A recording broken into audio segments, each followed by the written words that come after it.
வணக்கம். நம்ம எல்லாரும் என்ன நினைச்சிட்டு இருக்கோம்? சாப்பாடு தான் சக்தி, மருந்து மாத்திரை தான் ஆரோக்கியம்னு நம்பிட்டு இருக்கோம் இல்லையா? ஆனா ஒருவேளை இந்த நம்பிக்கைகள் எல்லாமே தப்பா இருந்தா என்ன ஆகும்? இன்னைக்கு நாம நம்ம ஆரோக்கியத்தை பத்தின அடிப்படை புரிதலையே, ஆமா, அதே கேள்வி கேட்கிற ஒரு பார்வையை தான் ஆழமா பார்க்க போறோம். வாங்க உள்ள போலாம். இந்த கேள்விய நீங்களே உங்களை கேட்டு பாருங்களேன். நாம தினமும் 3 வேளை உடம்புக்கு சக்தி வேணும்னு சாப்பிடுறோம். அப்படி இருந்தும் ஏன் நமக்கு அடிக்கடி உடம்பு சரியில்லாம போகுது, நோய் வருது? ரொம்ப நல்லா சத்தான தரமான உணவு சாப்பிட்றவங்களுக்கு கூட இது நடக்குது. ஏன் இப்படி? இதுக்கு பின்னாடி என்னதான் காரணம்? இதுக்கான பதில கண்டுபிடிக்கணும்னா முதல்ல நாம உணவை பத்தி வச்சிருக்கிற ஒரு ரொம்ப ரொம்ப அடிப்படை நம்பிக்கையவே கேள்வி கேட்கணும். பொதுவா நாம என்ன நினைக்கிறோம்? சாப்பிட்ட உடனே நமக்கு எனர்ஜி கிடைச்சிடுதுன்னு நினைக்கிறோம். ஆனா இந்த பார்வை என்ன சொல்லுதுன்னா, கொஞ்சம் மாத்தி யோசிங்கன்னு சொல்லுது. சாப்பாடுங்கிறது நேரடியா கிடைக்கிற சக்தி இல்லையா? அது வெறும் ஒரு ரா மெட்டீரியல், ஒரு மூலப்பொருள் மாதிரி தான். நம்ம உடம்பு தான் அந்த மூலப்பொருளை எடுத்து அதை ப்ராசஸ் பண்ணி தனக்கு வேண்டிய சக்தியை உண்டாக்குதான். அப்போ சாப்பாடு எப்படி நோய்க்கு காரணமா மாறுது? இந்த ஆதாரம் சொல்ற ப்ராசஸ் இதுதான். நம்ம சாப்பிட்ற சாப்பாடு முதல்ல ஜீரணமாகுது, அதுக்கப்புறம் அதுல இருந்து கழிவுகள் உருவாகுது. இப்போ ரொம்ப முக்கியமான ஸ்டெப்பு 4வது படிதான். அந்த கழிவுகள் நம்ம உடம்ப விட்டு சரியா வெளியே போகலைன்னா அங்கதான் நோய்ங்கிறதே ஸ்டார்ட் ஆகுது. இது நல்ல சாப்பாடு கெட்ட சாப்பாடு பத்தின விவாதம் கிடையாது. ஒரு சிம்பிள் லாஜிக் யோசிங்க. ஒரு சுத்தமான பாத்திரத்துல சமைச்சாதானே சாப்பாடு நல்லா இருக்கும்? அதே மாதிரி தான் நம்ம உடம்பு உள்ள சுத்தமா இருந்தாதான் நம்ம சாப்பிட்ற எம்ப சாப்பாடும் சரியா பயன்படும். நீங்க எவ்வளவுதான் தரமான உணவை சாப்பிட்டாலும் சரி, அது அளவுக்கு அதிகமா சாப்பிட்டா அதுவும் கழிவாதான் மாறும். உள்ள தூய்மை இல்லைன்னா எந்த உணவா இருந்தாலும் சரி, அது நோய்க்கு தான் வழிவகுக்கும். அப்போ நோய்னா என்ன? நாம அதை எப்படி புரிஞ்சுக்கணும்? இப்போ நாம நோய பத்தின நம்மளோட பார்வையை முழுசா மாத்த போறோம்.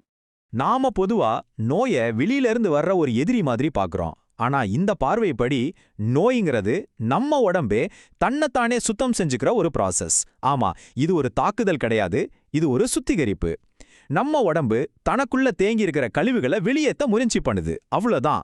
காய்ச்சல், சளி, தும்மல், இது எல்லாத்தையும் நாம நோயோட காரணம்னு நினைக்கிறோம். ஆனா இந்த பார்வைப்படி அதெல்லாம் காரணமே இல்ல, வெறும் அறிகுறிகள் தான். ஒரு இடத்துல குப்பை சேர்ந்தா எப்படி ஒரு கெட்ட வாசனை வருமோ, அதே மாதிரி உடம்புல கழிவுகள் சேரும்போது அதை வெளியேத்த நம்ம உடம்பு எடுக்கிற முயற்சியோட வெளிப்பாடுதான் இந்த அறிகுறிகள் எல்லாமே. சரி, நோயை நாம தப்பா புரிஞ்சுக்கிட்டதால அதை சரி பண்றேன்னு சொல்லி நாம செய்யற மிகப்பெரிய தப்பு என்ன தெரியுமா? வாங்க அடுத்ததா அதை பார்க்கலாம்.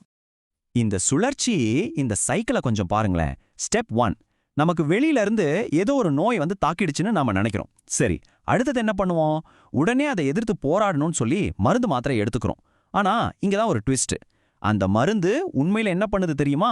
நம்ம உடம்பு இயற்கையா செய்யற அந்த சுத்திகரிப்பு வேலையை, அந்த கிளென்சிங் ப்ராசஸை அப்படியே ஸ்டாப் பண்ணிடுது. இதனால என்ன ஆகுது?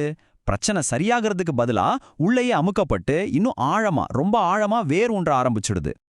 இந்த சிக்கலான விஷயத்துக்கு தீர்வு ஒரு ரொம்ப சிம்பிளான, நாம எல்லாம் மறந்து போன ஒரு உண்மையில தான் இருக்கு. அத ஒரு பவர்ஃபுல்லான உதாரணத்தோட இப்ப நாம பார்க்கலாம்.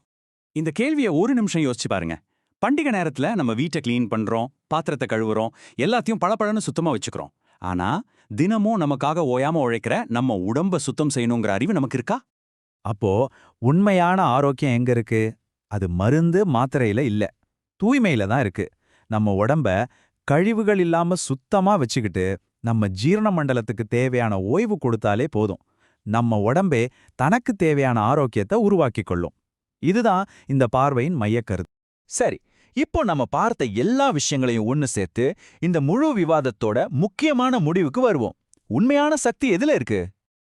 ஆக கடைசியா நாம புரிஞ்சிக்க வேண்டிய ஒரே உண்மை இதுதான். உண்மையான சக்திங்கிறது உணவிலிருந்து வரல, அது தூய்மையிலிருந்து தான் வருது. இதுதான் நாம உள்வாங்கிக்க வேண்டிய ஒரு புதிய பார்வை. கடைசியில இதெல்லாம் எதுக்கு? நம்ம உடம்ப நாம தூய்மையா வச்சுக்கிறது மூலமா தான் நம்ம வாழ்க்கையை முழுமையான சந்தோஷத்தோடையும் ஆற்றலோடையும் வாழ முடியும். இறுதியா உங்களுக்கான ஒரு கேள்வி. இந்த பார்வை, இந்த உண்மை உங்களை கொஞ்சம் யோசிக்க வச்சுதா? நீங்க இதுவரைக்கும் நம்பிட்டு இருந்த விஷயங்களை மறுபரிசீலனை செய்ய தூண்டுதா? இத பத்தி நீங்க என்ன நினைக்கிறீங்கன்னு யோசிச்சு பாருங்க.